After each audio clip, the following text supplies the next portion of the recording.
Good morning student. तो पिछले class में अपने लोग जो है व्हीटस्टोन ब्रिज पढ़े थे। आज उससे आगे बढ़ते हैं। तो समय न गवाते हुए कॉपी कलम निकाल लेंगे जल्दी से और लिखेंगे, हेडिंग डालेंगे जो आज पढ़ना है, इलेक्ट्रोकेमिकल सेल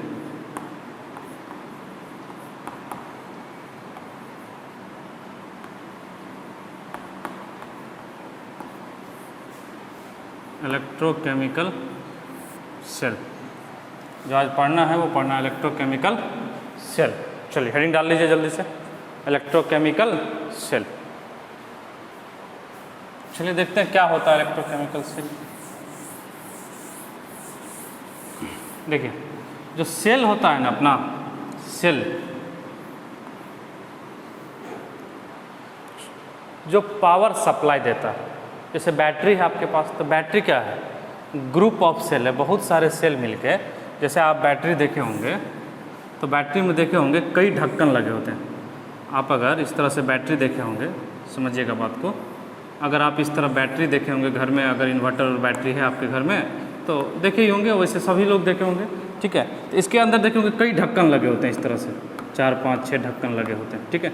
और इसके अंदर यहाँ अगर इसमें आप लिक्विड डालेंगे, अगर इस ढक्कन में आप लिक्विड डालते होंगे तो बगल वाला में नहीं जाता होगा। आप ढक्कन खोल के चेक करते होंगे, आप ढक्कन खोल के चेक करते होंगे कि किसमें जो है एसिड जो है, जो लिक्विड डालते हैं एसिड, वो किसमें कम है, किसमें लेवल जो है और किसका लेवल हाई है।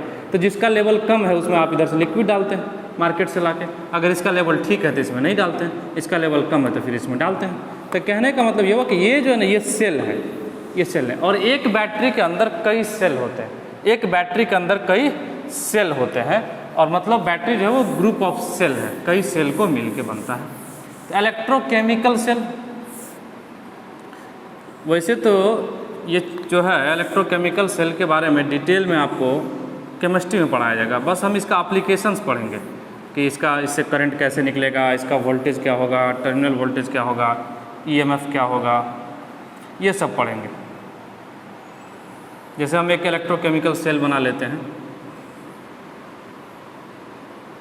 इस तरह से दो मेटल के रॉड डाले हुए होते हैं, दो मेटल के रॉड इसके अंदर डाले हुए होते हैं,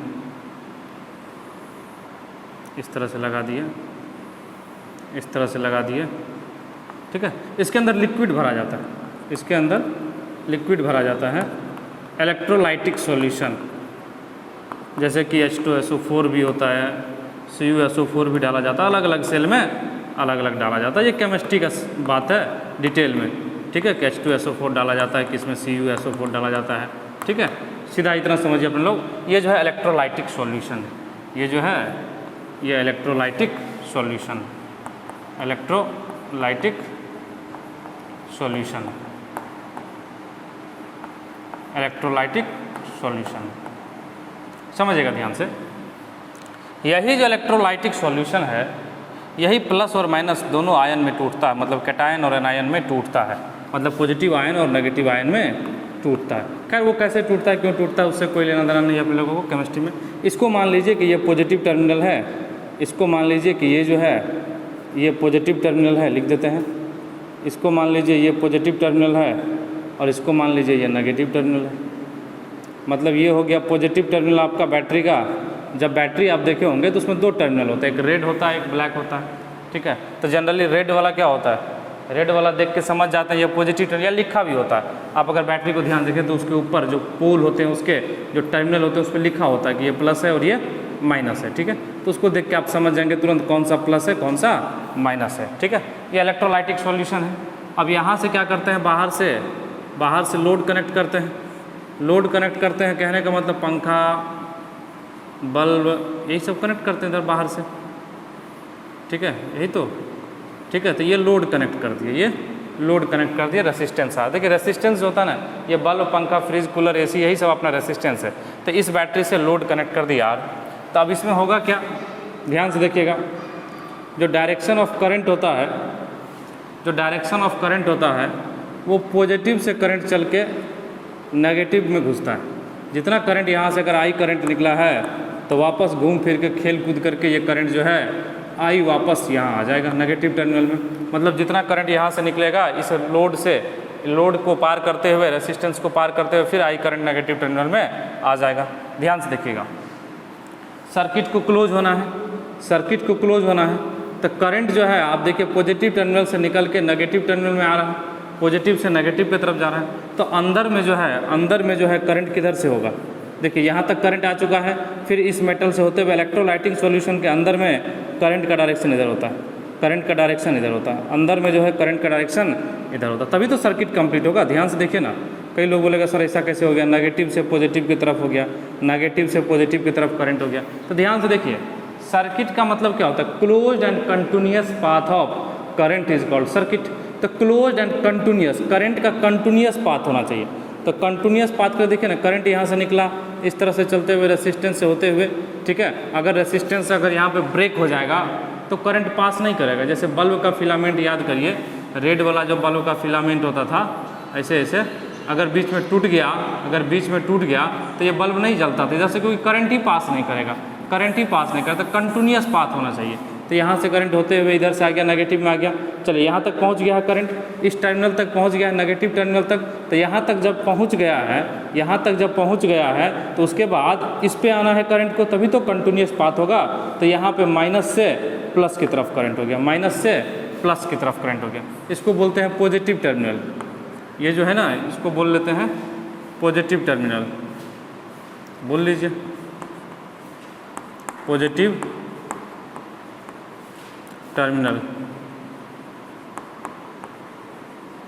और इसको बोलते हैं नेगेटिव टर्मिनल, नेगेटिव टर्मिनल। हाँ, केमिस्ट्री में जाएंगे तो कैथोड एनोड बोला जाएगा, टर्मिनल, ठीक है। एक हो गया, अपने लोग तो टर्मिनल ही यूज़ करेंगे, कैथोड एनोड नहीं बोलेंगे, पॉजिटिव टर्मिनल, नेगेटिव टर्मिनल, ठीक है। तो अपने लोग को इसी से काम है, पॉजिटिव और नेगेटिव से, ठीक है। तो बाहर में जो करंट हो गया, direction of current, direction of current, direction of current, direction of current outside the battery क्या हो गया, outside the battery, outside the cell, outside the cell हो गया, आउटसाइड द सेल हो गया positive to negative terminal, positive to negative terminal, positive to negative terminal. Outside the cell हो गया positive to negative terminal. Inside the cell क्या हो जाएगा, inside the cell negative to positive terminal, negative to positive terminal. मतलब बाहर में हो गया पॉजिटिव टू नेगेटिव टर्मिनल और अंदर में हो गया, इनसाइड द सेल हो गया नेगेटिव टू पॉजिटिव टर्मिनल। देखिए इसमें होता क्या है, करंट इधर की तरफ है, अंदर में करंट इधर की तरफ है, मतलब इलेक्ट्रॉन जो है इधर की तरफ भाग रहा है, अंदर में जो है इलेक्ट्रॉन इधर की तरफ भाग रहा है, अंदर में जो है इलेक्ट्रॉन इधर की तरफ भाग रहा है, तभी तो करंट इधर बनेगा। देखिए इलेक्ट्रॉन अगर इधर की तरफ भागेगा, इलेक्ट्रॉन इधर की तरफ भागेगा, तभी तो इलेक्ट्रॉन इधर की तरफ भागेगा, इलेक्ट्रॉन इस पोल पे आएगा, तभी तो करंट इधर फ्लो होगा और होना भी चाहिए। देखिए ये नेगेटिव टर्मिनल है, तो नेगेटिव टर्मिनल क्यों है, यानी इसका पोटेंशियल नेगेटिव क्यों है। देखिए इलेक्ट्रॉन पे नेगेटिव चार्ज, इसका मतलब यहाँ पे बहुत सारे इलेक्ट्रॉन्स बैठे हैं, नेगेटिव चार्ज बैठे हैं। हालांकि इसमें नेगेटिव आयन और पॉजिटिव आयन होते हैं, ठीक है, वो केमिस्ट्री का विषय, अपने लोग इलेक्ट्रॉन से ही समझेंगे। इसका मतलब इलेक्ट्रॉन इधर भाग रहा था, इलेक्ट्रॉन इधर भाग रहा था, इसका मतलब इस पर इलेक्ट्रॉन जमा। अब देखिए कई लोग के मन में ये आएगा कि सर पॉजिटिव से नेगेटिव इलेक्ट्रॉन कैसे भाग सकता है, इलेक्ट्रॉन तो पॉजिटिव की तरफ अट्रैक्ट होगा, ठीक है। तो ये इलेक्ट्रोकेमिकल प्रोसेस होता है, ठीक है, इलेक्ट्रोकेमिकल प्रोसेस होता है, वो केमिस्ट्री में बताया जाएगा, जिसकी वजह से इलेक्ट्रॉन जो है यहाँ पे टूटने के बाद, ये दो पार्ट में टूटने, जैसे H2SO4 है, H2SO4 है तो किस में टूट जाएगा, H2+, या ठीक है H2 plus, plus SO4 minus minus में टूटेगा, ठीक है। तो ये क्या है, ये नेगेटिव आयन है, ये पॉजिटिव आयन है, ठीक है। तो एक तरह से समझिए नेगेटिव आयन इधर आके एक्साइट हो जाएगा, पॉजिटिव आयन, तो नेगेटिव आयन कहने का मतलब नेगेटिव यहाँ पे आएगा, तभी तो ये नेगेटिव टर्मिनल हो गया, ठीक है। तो अपने लोग इलेक्ट्रॉन से समझ रहे थे, इलेक्ट्रॉन इधर की तरफ भागेगा तो करंट इधर की तरफ बनेगा, ठीक है। बाहर में अगर इलेक्ट्रिक फील्ड की बात करें, देखिए इलेक्ट्रिक फील्ड का डायरेक्शन हमेशा करंट के पैरेलल होता है, इलेक्ट्रिक फील्ड का डायरेक्शन हमेशा करंट के पैरेलल होता है। तो यहाँ पे भी क्या हो जाएगा, इलेक्ट्रिक फील्ड का डायरेक्शन इधर हो जाएगा, ठीक है। अगर इलेक्ट्रॉन की मूवमेंट की बात करें तो इलेक्ट्रॉन जो है वो नेगेटिव से पॉजिटिव की तरफ जाता है। इलेक्ट्रॉन इस तरह से मूव करता है, इलेक्ट्रॉन इस तरह से मूव करता है, क्योंकि इलेक्ट्रॉन इधर मूव करेगा, इलेक्ट्रॉन यहाँ से निकल के इधर की तरफ मूव करेगा, तभी तो करंट इसके अपोजिट डायरेक्शन में होगा, क्योंकि इलेक्ट्रॉन क्या है, नेगेटिव चार्ज है। इलेक्ट्रॉन क्या है, नेगेटिव चार्ज है, और इलेक्ट्रॉन नेगेटिव चार्ज है तो नेगेटिव चार्ज के अपोजिट डायरेक्शन में करंट का डायरेक्शन होगा, नेगेटिव चार्ज के अपोजिट डायरेक्शन में करंट का डायरेक्शन होगा।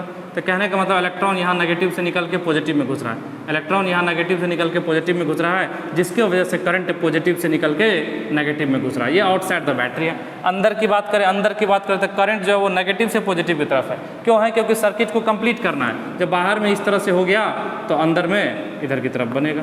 चलिए डायरेक्शन ऑफ करंट देख लिए, इसको मिटा दें। अच्छा, हर बार तो अब ऐसा बैटरी बनाएंगे नहीं, इतना लंबा चौड़ा तो हर बार बनाएंगे नहीं। इसका एक सिंबॉलिक फॉर्म होता है, इसका एक इधर मिटा दें, इसका एक सिंबॉलिक फॉर्म होता है जो हमेशा वही यूज़ करेंगे। तो इसका सिंबल हो जाता है, इसको जो सिंबॉलिक फॉर्म में यूज़ करते हैं वो इस तरह से यूज़ करते हैं। ये इसका सिंबॉलिक फॉर्म है। जो बड़ा वाला है वो पॉजिटिव है, जो बड़ा वाला है वो पॉजिटिव है, और जो छोटा वाला है वो नेगेटिव है, वो छोटा वाला है वो नेगेटिव है। अब कई लोगों को लग रहा होगा सर ये बीच में रास्ता खाली हो गया, ये रास्ता डिसकंटिन्यूस हो गया। डिसकंटिन्यूस नहीं हो गया, ये नीचे जो ये देखिए, बस हम ये और ये बनाए, ध्यान से देखिए, बस ये और ये नीचे वाला पार्ट नहीं बनाए। ये बड़ा सा डब्बा जो होता है वाइट कलर का या ब्लू कलर का, जिसके घर में जिस कलर ये बड़ा सा प्लास्टिक का डब्बा होता है, डब्बा के अंदर ये सब डाला होता है, ये पोल डाला होता है, उसके अंदर इसमें सॉल्यूशंस डाले होते हैं, इलेक्ट्रोलाइटिक सॉल्यूशंस डाले होते हैं, ठीक है। तो ये सब नहीं बनाना है, ठीक है, बस ये पोल बनाना है, ये वाला पॉजिटिव टर्मिनल, ये वाला नेगेटिव। तो क्या किया, दोनों जो बड़ा है उसको पॉजिटिव दिखाया जाता है और जो छोटा है उसको नेगेटिव माना जाता है, ठीक है। तो कभी भी बनाएंगे तो इस तरह से बनाएंगे, यही है अपना सिंबल, ठीक है। पॉजिटिव नेगेटिव, पॉजिटिव बड़ा वाला पॉजिटिव, छोटा वाला नेगेटिव, ठीक है। और ये दोनों जाके जुटेगा लोड से, ये दोनों जाके जुटेगा लोड से, तो यही अपना सेल हो गया, यही अपना सेल हो गया। चलिए इसको लिख लीजिए, लिख लिए, इसको मिटा देते हैं, मिटा दें, इसको लिख लीजिए जल्दी से, देख लेते हैं, इसको लिख लीजिए।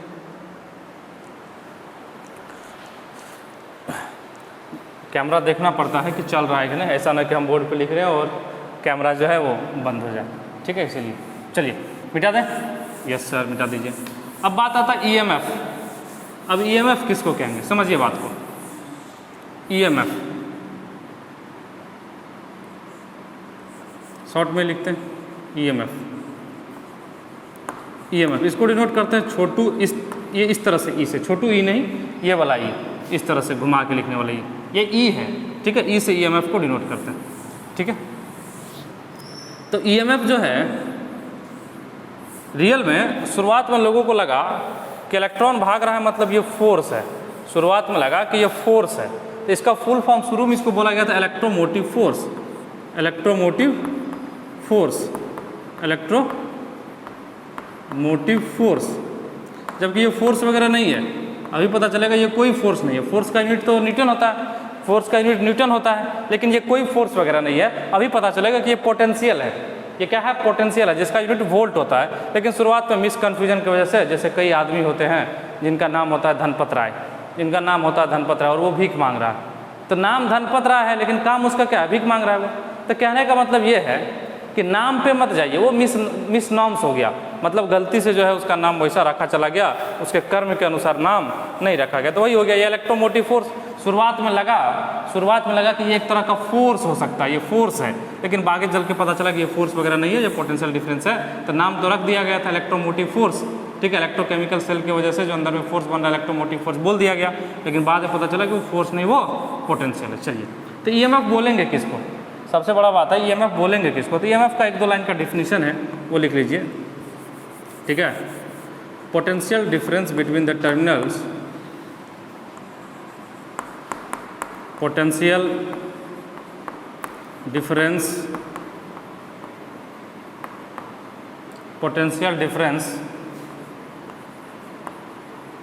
between the terminals of the battery, terminals of the cell, terminals of the cell when no current is flowing, when no current is when no current is flowing from the cell, when no current is flowing from the cell, when no current is flowing from the cell। समझिएगा, बोला गया कि जो अपना EMF है, जो अपना EMF है वो एक तरह का पोटेंशियल डिफरेंस है, वो एक तरह का पोटेंशियल डिफरेंस है। कहाँ का पोटेंशियल डिफरेंस है? तो जो आपका सेल है, जो आपका सेल है, इस दोनों टर्मिनल के बीच का, इस दोनों के टर्मिनल के बीच का पोटेंशियल डिफरेंस है जब यहाँ से कोई करंट नहीं निकल रहा हो। When no current is flowing from the cell, जब यहाँ से कोई करंट नहीं निकल रहा हो। कहने का मतलब कि जैसे मान लिया जाए, इसको मिटा देते हैं, कि आप मार्केट से एक सेल खरीद के लाएं, मार्केट से आप एक सेल खरीद के लाएं। आप देखे होंगे जो टॉर्च में बैटरी लगता है जनरली 1.5 वोल्ट का, ठीक है। तो आप एक सेल खरीद के लाए और उस पर लिखा था 1.5 वोल्ट, ठीक है, उस पर लिखा था 1.5 वोल्ट। तो जो 1.5 वोल्ट लिखा हुआ है वही उसका ईएमएफ है, वही उसका ईएमएफ है, वही उसका ईएमएफ है। चलिए ये मान लेते हैं ईएमएफ ई, इसका ईएमएफ मान लेते हैं ई, ऐसा वाला ई, ऐसे घुमा के जलेबी टाइप का थोड़ा सा ऐसे घुमा के ई, ठीक है। तो ये वाला ई मान लिए, ठीक है। चलिए अब क्या होता है आगे डिटेल में समझेंगे, इसका वैल्यू कैसे कैलकुलेट होगा, क्या अंतर होगा, ठीक है। तो मतलब ये हुआ कि जब इसमें से कोई करंट फॉलो नहीं कर रहा हो, जब इस सेल से कोई करंट निकल नहीं रहा हो, जब इस सेल से कोई करंट निकल नहीं रहा हो, उस समय जो इस दोनों के बीच का पोटेंशियल गैप होगा, इस पॉजिटिव और नेगेटिव के बीच का जो पोटेंशियल डिफरेंस होगा, जो पोटेंशियल डिफरेंस होगा उसी को बोलेंगे ईएमएफ, उसी को बोलेंगे ईएमएफ, उसी को क्या बोलेंगे, ईएमएफ बोलेंगे। अगर इसका मान लिया जाए कि V प्लस मान ले, अगर इसका पोटेंशियल V प्लस मान ले और इसका पोटेंशियल V माइनस मान ले, V माइनस मान ले, तो E इक्वल टू क्या हो जाएगा, दोनों के बीच का पोटेंशियल गैप, तो V plus minus of V minus minus of V minus minus of V minus if I equal to zero, if I equal to zero. मतलब एक कंडीशन है कि इसमें से जब करंट फॉलो नहीं कर रहा हो, इसमें से जब करंट फॉलो नहीं कर रहा हो, उस समय इस दोनों के बीच का जो पोटेंशियल डिफरेंस होगा वही होगा ईएमएफ। चलिए अब बात आता है इंटरनल रेसिस्टेंस का। Internal resistance, internal resistance, internal resistance. देखिए इंटरनल रेसिस्टेंस होता है resistance offered by the electrolytic solution, resistance offered by the electrolytic solution, electrolytic solution, resistance offered by the electrolytic solution. समझिएगा, जो अपने पास बैटरी था इस तरह से, जो अपने पास बैटरी था इस तरह से, जो बैटरी था इस तरह से डब्बा में, प्लास्टिक के डब्बा में इस तरह से बैटरी बनाए थे, इसके अंदर इलेक्ट्रोलाइटिक सॉल्यूशन डाले थे, ठीक है। समझिएगा ध्यान से, इंटरनल रेसिस्टेंस क्या होगा। देखिए बाहर तो ये कंडक्टर से जुड़ा हुआ, बाहर तो ये कंडक्टर से जुड़ा हुआ इस तरह से, बाहर जो है इसका पॉजिटिव और इसका नेगेटिव टर्मिनल किस चीज़ से जुड़ा हुआ है, एक वायर के थ्रू जुड़ा हुआ है, और हम मान के चलते हैं कि आइडियल वायर का रेसिस्टेंस 0 होता है। चलिए तो यहाँ पे ये वायर के थ्रू जुड़ा हुआ है और यहाँ पे ये एक्सटर्नल लोड R लगा हुआ है, एक्सटर्नल रेसिस्टेंस R लगा हुआ। समझिएगा अंदर में जो करंट यहाँ से यहाँ तक फॉलो करेगा, ये नेगेटिव टर्मिनल है, ये पॉजिटिव मान लीजिए, जो अंदर में करंट इस तरह से फॉलो करेगा, जो अंदर में करंट इस नेगेटिव टर्मिनल से इस पॉजिटिव टर्मिनल की तरफ आएगा, तो अंदर में कौन बैठा हुआ है, इलेक्ट्रोलाइटिक सॉल्यूशन बैठा हुआ है। तो जब इलेक्ट्रोलाइटिक सॉल्यूशन बैठा हुआ है तो इस करंट को इलेक्ट्रोलाइटिक सॉल्यूशन को पार करना होगा, और जैसे इलेक्ट्रोलाइटिक सॉल्यूशन में करंट फॉलो करेगा तो इलेक्ट्रोलाइटिक सॉल्यूशन में थोड़ा ना थोड़ा इसका रेसिस्टेंस होगा, वो विरोध करेगा। तो ये जो अंदर में जो इलेक्ट्रोलाइटिक सॉल्यूशन भरा हुआ है, इसके द्वारा जो करंट का अपोज किया जाता है, अंदर में जो इलेक्ट्रोलाइटिक सॉल्यूशन भरा हुआ है, इसके द्वारा जो करंट का अपोज किया जाता है, इसी अपोज को बोलते हैं इंटरनल रेसिस्टेंस। देखिए बाहर में जो बाहरी लोड है ये तो अपोज करेगा ही करंट का, ये तो एक्सटर्नल लोड हो गया, एक्सटर्नल रेसिस्टेंस हो गया, लेकिन अंदर में जो इलेक्ट्रोकेमिकल भरे हुए हैं, जो इलेक्ट्रोलाइटिक सॉल्यूशन भरे हुए हैं, ठीक है, ये सॉल्यूशन भी तो करंट का अपोज करेगा। देखिए आइडियल कंडक्टर छोड़ के हर चीज़ में अपना ना कुछ रेसिस्टेंस होता है, और आपको पता है आइडियल तो कोई एग्जिस्ट करता नहीं है। आइडियल का मतलब हो गया जो 100% हर तरह से एक्यूरेट हो, ठीक है। तो यहाँ पे इलेक्ट्रोलाइटिक सॉल्यूशन है ये कंडक्टर, तो ये क्या कहते हैं आइडियल कंडक्टर तो है नहीं, ठीक है। तो यहाँ पे क्या होगा, जब ये अंदर की तरफ फॉलो करेगा तो यहाँ के जो द्वारा जो रेसिस्टेंस ऑफर होगा, इस इलेक्ट्रोलाइटिक सॉल्यूशन के द्वारा जो रेसिस्टेंस ऑफर होगा, करंट को इस नेगेटिव टर्मिनल से इस पॉजिटिव तक आने में जो मुश्किलें, जो दिक्कतें का सामना करना पड़ेगा, वही हो जाएगा आपका इंटरनल रेसिस्टेंस। और इसको जनरली इसको छोटू आर से डिनोट करते हैं। वैसे जिसको जो मन है उससे डिनोट कर सकते हैं, ऐसा कोई मैंडेटरी नहीं है, लेकिन ये जनरली छोटू आर से डिनोट किया जाता है, समझिएगा। तो जब बैटरी बनाएंगे तो उसका इंटरनल रेसिस्टेंस जो है इसके अंदर होगा। जब बैटरी बनाएंगे या सेल बनाएंगे, जब सेल बनाएंगे तो इसका इंटरनल रेसिस्टेंस इसके अंदर होगा, लेकिन इसके अंदर ना बना के हम इसके पड़ोस में बनाते हैं, इसके बगल में बनाते हैं, ठीक है, इसके बगल में बनाते हैं, क्योंकि अंदर वाला तो कोई पार्ट हम बना नहीं रहे, ना तो अंदर वाला इलेक्ट्रोलाइटिक सॉल्यूशन बना रहे हैं, ना अंदर में क्या है कुछ नहीं बना रहे हैं, ठीक है, बस ये पॉजिटिव और नेगेटिव बना रहे हैं। तो इसके बगल में क्या करते हैं, हम इंटरनल रेसिस्टेंस लगा देते हैं। अब कोई लोग बोलेगा सर इधर लगाएं इधर लगाएं, किधरों लगाइए कोई दिक्कत नहीं, इस साइड लगाइए इस साइड लगाइए, कोई फर्क नहीं पड़ता, ठीक है। लेकिन ये मान के चलिए, ये समझिए कि ये यहाँ पे नहीं है, ये सच में इसके अंदर है। सच में ये रेसिस्टेंस जो है यहाँ है, इस दोनों के बीच है, सच में ये रेसिस्टेंस इस दोनों टर्मिनल के बीच है। जब करंट नेगेटिव से पॉजिटिव की तरफ जा रहा था ना, वो डब्बा के अंदर, जो प्लास्टिक का डब्बा था इसके अंदर जो ऐसे फ्लो कर रहा था, ठीक है, तो उस समय जो रेसिस्टेंस ऑफर हुआ वो है ये आर। तो बना दिए हैं बगल में, लेकिन सच में है इसके अंदर में, ठीक है। तो यही हो गया आपका इंटरनल रेसिस्टेंस, चलिए लिख लिए इसको, लिख लिए, चलिए ये तो गया इंटरनल रेसिस्टेंस के बाद। Terminal voltage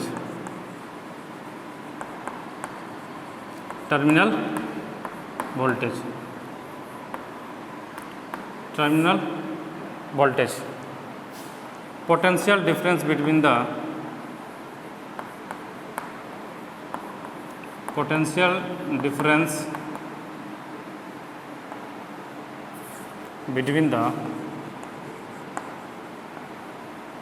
between the terminals of the cell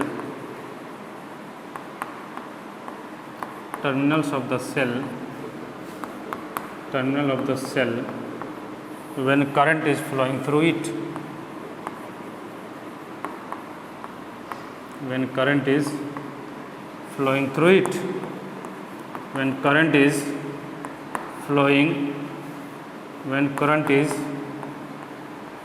through it, it का मतलब cell, when current is flowing through it. समझिए, अब तीनों को एक साथ समझेंगे, ठीक है। टर्मिनल वोल्टेज, इंटरनल रेसिस्टेंस पता चल गया, और ईएमएफ क्या होता है, ठीक है।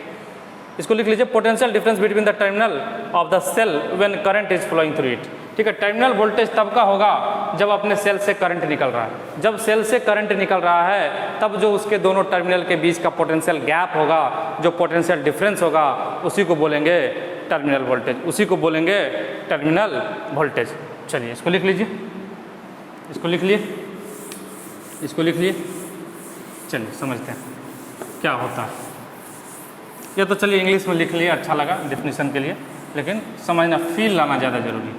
देखिएगा ध्यान से, मान लिया जाए आप मार्केट से एक बैटरी खरीद के लाए, देखिए बैटरी और सेल, ग्रुप ऑफ सेल ही बैटरी होता है।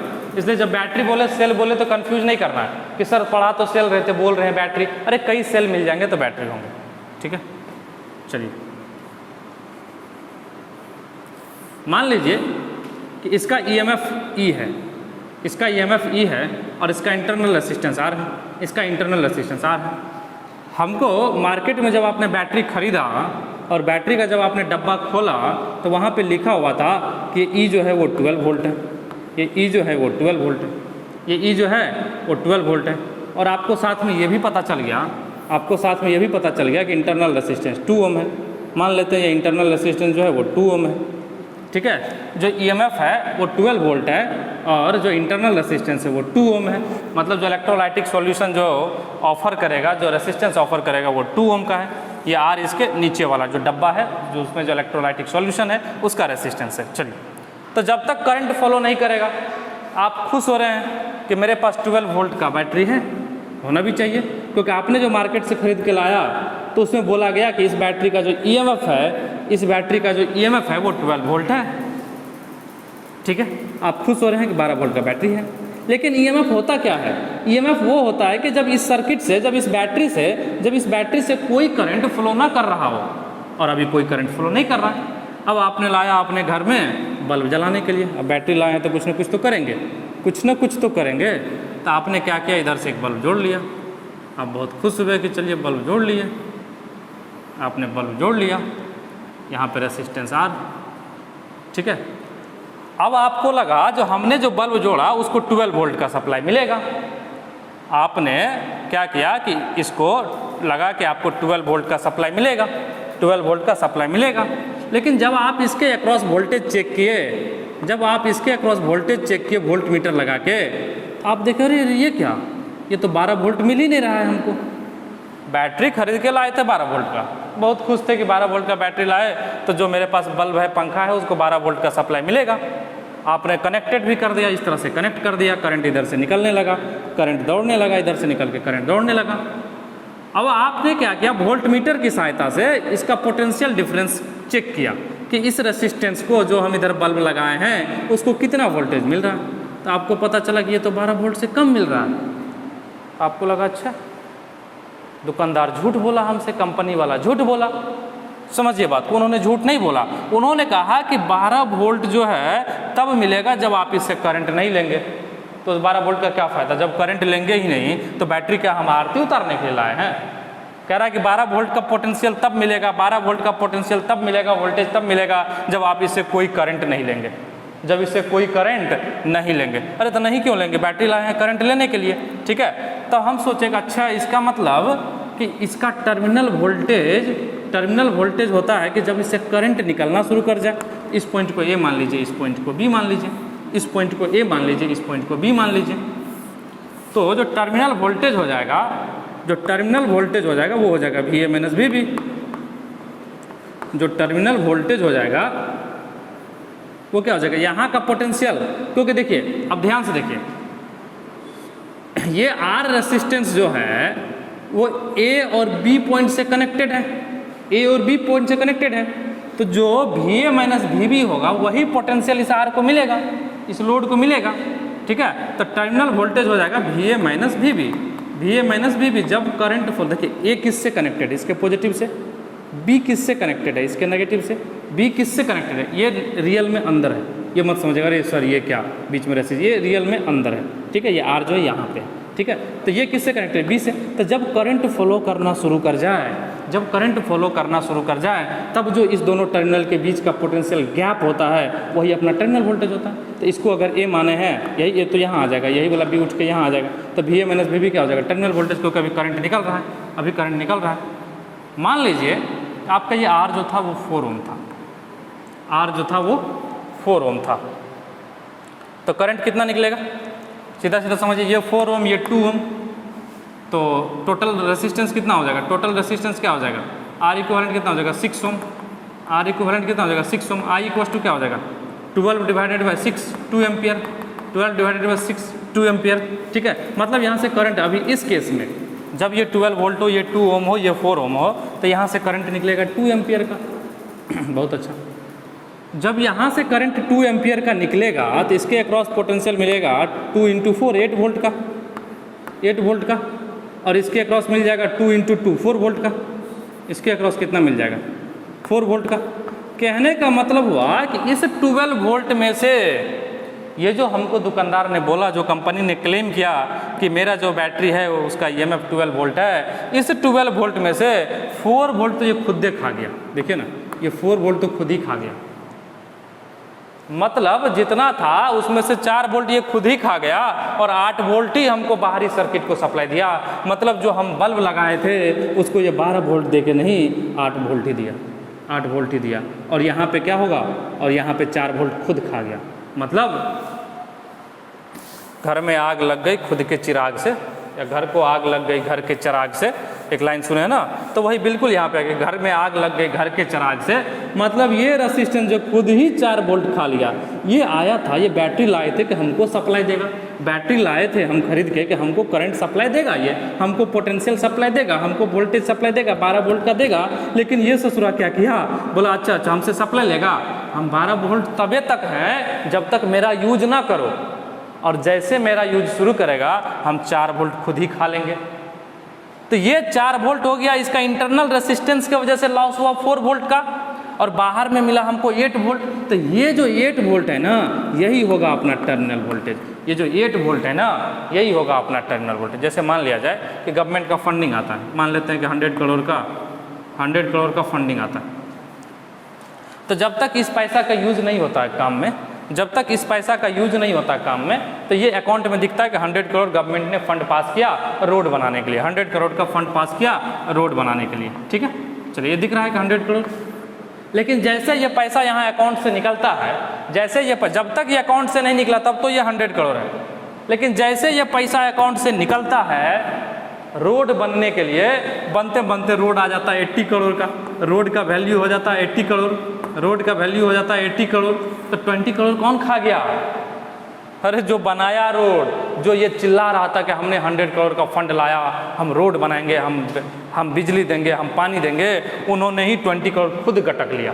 ये जनरल केस है, इंडिया में खूब दिखता है, हर पॉलिटिकल पार्टी में दिखता है, ठीक है। खैर उस पर नहीं जाना है राजनीति में, ठीक है। तो कहने का मतलब ये हुआ कि ये 100 करोड़ तब तक था जब तक ये अकाउंट में था, और गवर्नमेंट चिल्ला चिल्ला के बोल रही थी हमने 100 करोड़ का फंड दिया। जैसे इस फंड को निकाल के धरातल पे लाए, ज़मीनी लेवल पे लाए, रोड बनाने के लिए, पुल बनाने के लिए, बिजली सप्लाई देने के लिए, ये 80 करोड़ का दिया, 20 करोड़ खुद निकल गया। तो बिल्कुल वही कंडीशन है यहाँ का, जब तक इसका यूज नहीं करेंगे इस बैटरी का, तब तक तो ये चिल्ला चिल्ला के बोलेगा कि हम 12 वोल्ट का सप्लाई देंगे आपको, हम 12 वोल्ट का सप्लाई देंगे आपको। लेकिन जैसे आप इधर से बल्ब लगाए, ये बोला 4 वोल्ट हमको चाहिए, ये 8 वोल्ट ही देगा, ये 8 वोल्ट ही देगा, ठीक है। तो समझ में आ रहा है ईएमएफ और टर्मिनल वोल्टेज में डिफरेंस समझ में आ रहा? ईएमएफ तब होगा जब कोई करंट सप्लाई नहीं है, मतलब चुपचाप बैटरी बैठा हुआ है, और टर्मिनल वोल्टेज तब हो जाएगा, इसी दोनों के बीच का पोटेंशियल डिफरेंस, जब इससे करंट निकलना शुरू हो जाएगा, जब इससे करंट निकलना शुरू हो जाएगा, जब इससे करंट निकलना शुरू हो जाएगा। तो ध्यान से देखिए ना, हमको V-VB, इसको भी मान लीजिए टर्मिनल वोल्टेज को भी, तो V इक्वल टू क्या हो जाएगा, V-VB, ठीक है। जब करंट चल रहा है तो V इक्वल टू क्या हो गया, V-VB, ठीक है, समझिएगा ध्यान से। तो हमको यही V-VB निकालना है, V-VB निकालना है। तो अभी तो V कितना है अपने पास, देखिए ना 8 वोल्ट है ना, 8 वोल्ट है ना, V कितना है अपने पास, 8 वोल्ट। अभी टर्मिनल वोल्टेज कितना है, 8 वोल्ट है, टर्मिनल वोल्टेज कितना है, 8 वोल्ट है। लेकिन टोटल कितना था अपने पास, 12 वोल्ट था। 12 में से 4 कौन खा गया, खुद खा गया। 12 में से 4 कौन खा गया, खुद खा गया। तो ये अपना EMF है, ये अपना क्या है, EMF है, और ये क्या है अपना I/R है, इंटरनल रेसिस्टेंस I/R। ये क्या अपना V है। तो इस तरह से अगर आप देखेंगे तो V इक्वल टू क्या हो गया, EMF के जगह E माइनस I/R, यही तो हो गया। V इक्वल टू क्या हो गया, E माइनस I/R। नहीं समझे, टोटल EMF E है, टोटल EMF E है, और E में से जितना ये खा रहा उतना माइनस कर दीजिए। अरे 100 करोड़ का फंड पास हुआ, जितना नेता लोगों ने खा लिया उतना माइनस कर दीजिए। तो इसका मतलब ज़मीनी लेवल पे उतना का काम हुआ है, ज़मीनी लेवल पे, धरातल लेवल पे उतना का काम हुआ है। तो ये कितना खाएगा, अगर करंट I निकलेगा यहाँ से, ये करंट I निकलेगा तो बोलेगा हमको I/R चाहिए। ये बैठा हुआ बैटरी के अंदर, ये जो R है वो बैठा हुआ बैटरी के अंदर। जैसे यहाँ से करंट I निकलेगा तो इसका मतलब इधर से I घुसेगा, इधर से I निकलेगा तो इधर से I घुसेगा, क्योंकि ये तो नियम ही है बैटरी का कि जितना निकलेगा खेल कूद के इधर से एकदम इधर से I घुस जाएगा। तो I जैसे इसके अंदर घुसेगा तो ये बोलेगा हमको I/R चाहिए, तुम कुछ भी करो I/R हमको चाहिए। तो बोला अच्छा ठीक है तुम I/R ले लो। तो बोला अच्छा बचा कितना, बचा कितना, तो E माइनस I/R। तब बचा कितना, E माइनस I/R, तो वही अपने यूज़ का होगा, वही अपना क्या होगा, टर्मिनल वोल्टेज, वही अपना क्या होगा, टर्मिनल वोल्टेज, वही अपना क्या होगा, टर्मिनल वोल्टेज। इसको समझ में आ रहा है, सभी लोगों को समझ में आ रहा है। चलिए, तो ये हो गया टर्मिनल वोल्टेज। अब बात ये आता है कि ठीक है सर, चलिए जैसे तो आप समझा दिए लॉजिक से, ठीक है। चलिए एक बार KVL लगा लेते हैं, इसको मिटा लें, KVL लगा लेते हैं, KVL लगा के चेक कर लेते हैं क्या है सच में, कहानी क्या है।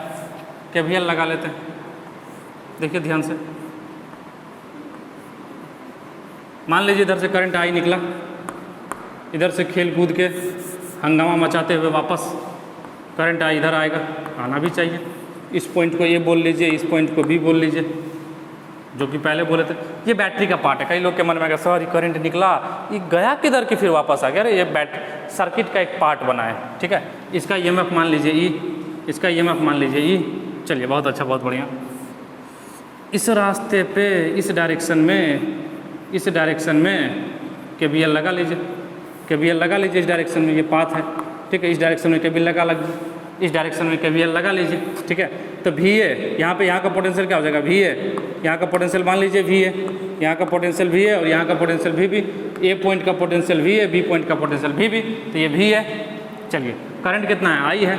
चलिए यहाँ जी प्लस से माइनस पे गए, लॉस हुआ। प्लस से माइनस पे गए, लॉस हुआ। प्लस से माइनस पे गए, लॉस हुआ, तो माइनस ही। चलिए यहाँ जी करंट इधर फॉलो कर रहा है, तो ये वाला हायर पोटेंशियल पे होगा, ये वाला लोअर पोटेंशियल पे होगा। अरे करंट ऐसे दौड़ रहा है ना, करंट ऐसे दौड़ रहा है, तो ये वाला हायर पोटेंशियल पे होगा, तो ये प्लस, ये वाला लोअर पोटेंशियल पे तो माइनस, ठीक है, माइनस ही। चलिए आगे बढ़िए, आगे बढ़िए, आगे बढ़िए। यहाँ माइनस से प्लस पे गए, गेन हुआ, पोटेंशियल का गेन हुआ। माइनस से प्लस पे गए, माइनस से प्लस पे गए, पोटेंशियल का गेन हुआ, तो plus I into R equals to V B. V B को इधर बुला लीजिए चुपके से, तो V A minus V B equals to E उधर चला जाएगा, E minus I into R. यही तो लिखे थे पहले। अच्छा V A minus V B को भी लिख लीजिए, टर्मिनल वोल्टेज भी लिख लीजिए, तो वी इक्वस टू क्या हो गया, terminal voltage V equals to I minus E minus I into R, E minus I into R. तो ये क्या हो गया, टर्मिनल वोल्टेज। ये क्या हो गया, टर्मिनल वोल्टेज, टर्मिनल वोल्टेज। ये क्या है, ईएमएफ। ये क्या है, ईएमएफ। ये क्या है, इंटरनल रेसिस्टेंस। ये क्या है, ये आर जो दिख रहा है छोटू आर, वो क्या है, इंटरनल रेसिस्टेंस। वो क्या है, इंटरनल रेसिस्टेंस। चलिए इसको लिख लीजिए, ठीक है। ये हो गया केवीएल से। ये किससे हो गया, केवीएल से, Kirchhoff's voltage law, Kirchhoff's voltage law, ठीक है। जो किरचॉफ्स का सेकंड लॉ था उससे दिखा दिए। इससे पहले फील दे ही चुके हैं कैसे होगा। जितना ये था जो उसमें से जो खा गया, खुद ही गटक लिया, जो खुद ही निकल लिया, उसको माइनस कर देंगे, तो आई इंटू आर खुद गटकेगा। ई एम एफ था टोटल, तो ई माइनस आई आर क्या मिल जाएगा आपको, टर्मिनल वोल्टेज। यही आपके यूज में आएगा। जो टर्मिनल वोल्टेज है, जो बाहरी सर्किट को मिलेगा, जो बाहरी सर्किट को, जो बाहरी लोड को सप्लाई मिलेगा, वो यही भी वोल्टेज मिलेगा, वही टर्मिनल वोल्टेज मिलेगा। चलिए लिख लीजिए इसको, लिख लिए। चलिए करंट कितना हो जाएगा सर्किट में, करंट कितना हो जाएगा सर्किट में, करंट कितना हो जाएगा, ध्यान से देखिए। अगर करंट निकालना हो तो देखिए ना, इसका EMF E, internal resistance R, बाहरी लोड मान लेते हैं कैपिटल आर, बाहरी लोड जो एक्सटर्नल लोड है वो आर मान लेते हैं। करंट आई यहाँ से निकला, करंट आई यहाँ से निकला, ऐसे गया, इधर से आई, वापस फिर से आई, करंट देख लेते हैं कितना हो जाएगा। चलिए कहीं से चलना शुरू करिए। कहाँ से चलना शुरू करेंगे, पॉइंट ए से शुरू करें, A B C D A, ठीक है। तो इस लूप को ले लीजिए, A B C D A, इस लूप को ले लीजिए, ऐसे चल लीजिए, कोई दिक्कत नहीं, किसी भी तरह से चलिए। चलिए किसी भी तरह से चलिए, यहाँ से चलना शुरू करिए। प्लस से माइनस पे गए, प्लस से माइनस पे गए तो लॉस हुआ, प्लस से माइनस पे गए तो माइनस ही, प्लस से माइनस पे गए तो माइनस ही। चलिए ये प्लस है, ये माइनस है, क्योंकि इधर से करंट आ रहा है, इधर से करंट आ रहा है, तो ये प्लस, ये माइनस, तो ये क्या हो जाएगा, plus I into R, plus I into R. आगे बढ़िए, ये प्लस होगा, ये माइनस होगा, क्योंकि करंट इधर जा रहा है, तो हायर पोटेंशियल पे ये, लोअर पे ये। चलिए लेकिन हम चल रहे हैं करंट के उल्टा डायरेक्शन में, इधर, तो माइनस से प्लस पे गए तो पोटेंशियल गेन हुआ, तो प्लस आई इंटू आर। यहाँ पहुँच गए, यहाँ पहुँच गए, यहाँ गए, जीरो हो गया, क्लोज लूप में जीरो हो गया, ठीक है। तो आई कॉमन ले लीजिए, आई कॉमन ले लीजिए, तो ई डिवाइडेड बाई क्या हो जाएगा, R plus R, R plus R. I equals to क्या हो जाएगा, E divided by R plus R, I equals to हो जाएगा ई डिवाइडेड बाय, ठीक है, आर प्लस आर एक्सटर्नल। इसको एक्सटर्नल भी बोलते हैं, ये आर एक्सटर्नल है, ये आर एक्सटर्नल है। चलिए आर एक्सटर्नल है, इसको लिख लीजिए, इसको लिख लीजिए। तो I equals to E M F divided by R plus R external. चलिए इसको लिख लीजिए, लिख लिए, लिख लिए। चलिए बहुत अच्छा, बहुत बढ़िया। अब बात ये होता है, अच्छा ये जो इक्विवेलेंट रेसिस्टेंस निकालते हैं ना, इक्विवेलेंट रेसिस्टेंस में कभी भी इंटरनल रेसिस्टेंस को मत लीजिएगा। एनसीईआरटी में क्वेश्चन दिया हुआ है, ठीक है। अगर एनसीईआरटी को देखेंगे ध्यान से, कई लोगों को कंफ्यूज होता है कि सर अगर इक्विवेलेंट रेसिस्टेंस निकालना होगा तो इंटरनल रेसिस्टेंस को लेंगे या नहीं लेंगे। इंटरनल रेसिस्टेंस को कंसीडर नहीं करेंगे, क्योंकि इक्विवेलेंट रेसिस्टेंस वही रेसिस्टेंस होता है जिसको हम रिप्लेस कर सके, आप इस रेसिस्टेंस को रिप्लेस कर ही नहीं सकते, क्योंकि ये तो बैटरी के अंदर छुपा बैठा है, अब इसको अगर रिप्लेस करेंगे तो बैटरी को ही बदलना होगा, अब बैटरी ही हटा दिए तो फिर सप्लाई कौन देगा, ठीक है। तो इंटरनल रेसिस्टेंस कभी भी अगर इक्विवेलेंट रेसिस्टेंस पूछेगा तो जो सर्किट के जो बाहरी रेसिस्टेंस है जिसको हम पकड़ के हटा सकते हैं, सिर्फ उसी रेसिस्टेंस को लेंगे, इंटरनल रेसिस्टेंस को इक्विवेलेंट रेसिस्टेंस में काउंट नहीं करेंगे। चलिए, तो आई होप कि आप लोगों को समझ में आया होगा टर्मिनल वोल्टेज, ईएमएफ और इलेक्ट्रोकेमिकल सेल का जो भी है। तो आज के इस लेक्चर में इतना ही, फिर मिलते हैं नेक्स्ट लेक्चर में। आप लोगों ने जीवन का कीमती समय दिया, इसके लिए बहुत बहुत धन्यवाद एंड बाय।